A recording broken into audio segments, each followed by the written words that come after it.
ఎప్పుడూ నాకంతా చెడే జరుగుతుంది, నాకంటూ మంచి రోజులు లేనే లేవు, నా అంత దురదృష్టవంతులు ఈ లోకంలో ఎవ్వరూ ఉండరు అని మిమ్మల్ని మీరు తక్కువ చేసుకుంటున్నారా? అస్సలు అలా ఆలోచించకండి. ఎందుకంటే ప్రతి ఒక్కరి జీవితంలో మంచి రోజులు చెడ్డ రోజులు అనేవి ఉండనే ఉంటాయి. మీకంటూ ప్రత్యేకమైన రోజులు తప్పకుండా ఉంటాయి.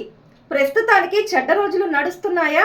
అయితే రాబోయేది మంచి రోజులని గ్రహించండి, అర్థం చేసుకోండి. అంతేగాని ఏ ఒక్కరి జీవితం కూడా అన్ని మంచి రోజులే లేదా అన్ని చెడ్డ రోజులే ఉంటాయనేది అసాధ్యం. మార్పు సహజమే కదా. ప్రస్తుతం చెడ్డ రోజులు నడుస్తున్నాయా? అయితే కాస్త ఓపిక పట్టు, ముందు ముందు అన్ని మంచి రోజులే. ఉదాహరణకి యోసేపు, యోబు గారి జీవితాలు చూడండి.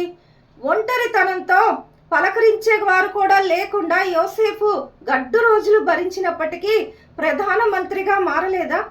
అలాగే యోబు ఉన్నతమైనటువంటి స్థితిని అనుభవించినప్పటికీ దుర్భరమైన జీవితం అనుభవించి మరలా రెండంతల ఆశీర్వాదాన్ని పొందుకోలేదా? దేవుడు తప్పకుండా నీ జీవితాన్ని మారుస్తాడు. ఆయనే నిన్ను బలపరచి స్థిరపరచి నడిపిస్తాడు. ఆమేన్.